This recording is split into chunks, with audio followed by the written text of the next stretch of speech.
Kochi metro. വികസന കുതിപ്പിന്റെ metro ട്രെയിനും ആഡംബരത്തിന്റെ പഞ്ചനക്ഷത്ര ഹോട്ടലുകളും ഉല്ലാസത്തിന്റെ മാളുകളും നമ്മുടെ കൊച്ചിയെ ലോകഭൂപടത്തിൽ അടയാളപ്പെടുത്തി കഴിഞ്ഞു. ഓരോ ദിവസവും പത്രങ്ങളുടെ മുൻപേജിൽ ഇടം പിടിക്കുന്ന അവയവദാന വാർത്തകൾ അറബിക്കടലിന്റെ റാണിയെ കടലോളം കനിവുള്ളതാക്കുന്നു. ഓരോ ബസ് സ്റ്റോപ്പിലും നിറയുന്ന സഹായനിധി ഫ്ലെക്സുകൾ അതിന് സാക്ഷികളാണ്. മാസത്തിൽ ഓരോന്നു വിധം മൾട്ടി സ്പെഷ്യാലിറ്റി ഹോസ്പിറ്റലുകൾ ആഡംബര ഹോട്ടലുകൾക്ക് സമാനം ഉയർന്നു പൊങ്ങുമ്പോ നമ്മളൊന്ന് പേടിക്കണം. നമ്മുടെ നഗരം അത്ര ഹെൽത്തി അല്ല. കൊച്ചിയൊരു വൃക്കരോഗിയാണ്. 2004 എറണാകുളം ജില്ലയിൽ 200-ൽ താഴെ മാത്രം വൃക്കരോഗികൾ. ഇന്ന് 2017 1,36,000 വൃക്കരോഗികളായി വർദ്ധിച്ചു. 4 ഡയാലിസിസ് സെന്ററിൽ നിന്ന് 24 ഡയാലിസിസ് സെന്ററുകൾ.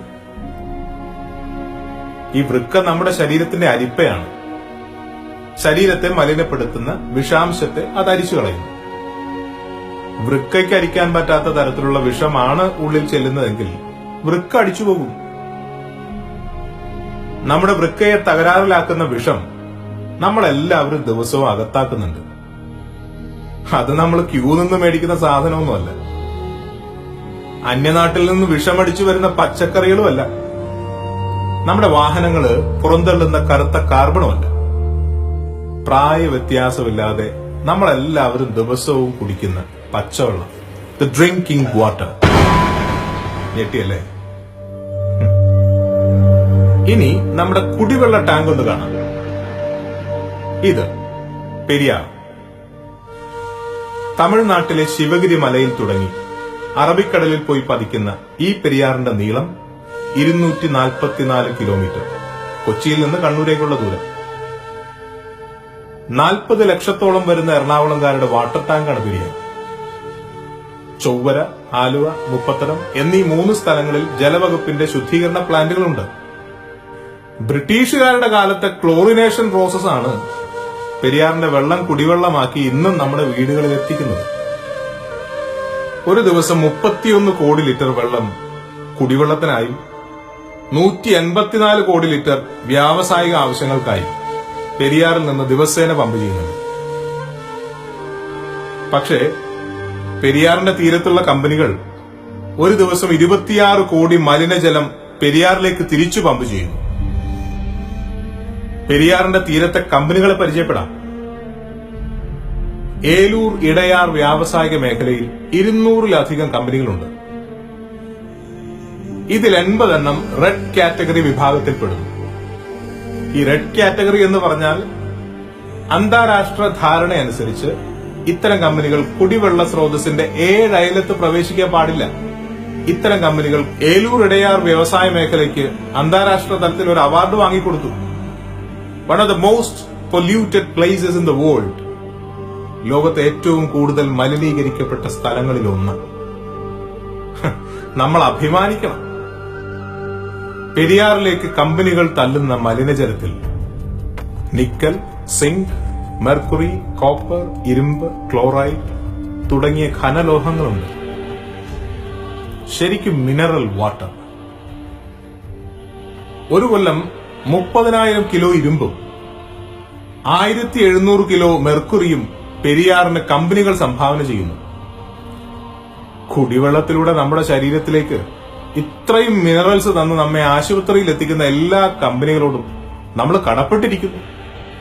ഇത് പാതാളം ബണ്ട്.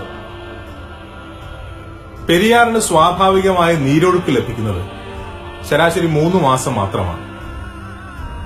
ബാക്കി 9 മാസങ്ങളിലും പെരിയാർ തിരിച്ചൊഴുകും. തിരിച്ചൊഴുകുമ്പോ കടലിന്റെ ഉപ്പുവെള്ളം കയറും. ഒരു വശത്ത് നിന്ന് ഉപ്പുവെള്ളം തടയാനും മറുവശത്തെ കമ്പനി മാലിന്യം തടയാനും നിർമ്മിച്ചിട്ടുള്ളതാണ് പാതാളം ബണ്ട്. ഈ ബണ്ട് ഇപ്പോ ഒരു സൂയിസൈഡ് പോയിന്റാണ്.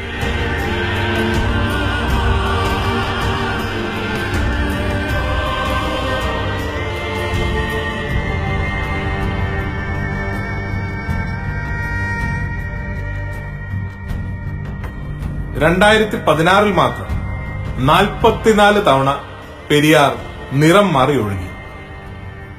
23 തവണ പെരിയാറിൽ മത്സ്യക്കുരുതി.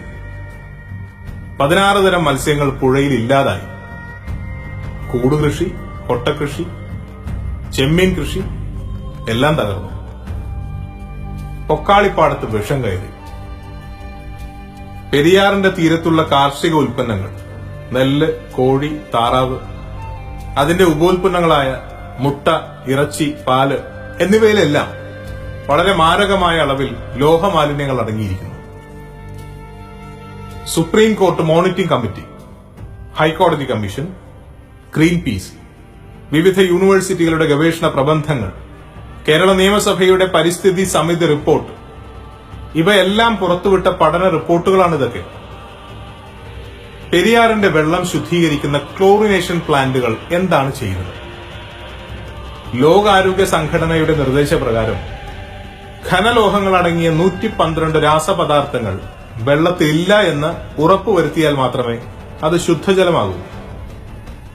ഇന്ത്യൻ സ്റ്റാൻഡേർഡ് അനുസരിച്ച്, അതായത് BIS, ഇതിലും കർശനമായ പരിശോധനകൾ നടത്തപ്പെടണം.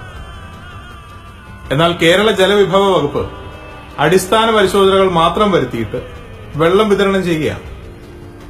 ചുരുക്കി പറഞ്ഞാൽ, എറണാകുളത്തെ നമ്മൾ 40 ലക്ഷത്തോളം പേർ കുടിക്കുന്നത് ശുദ്ധജലമല്ല, മറ്റൊരു വാക്കിൽ വിഷമാണ്.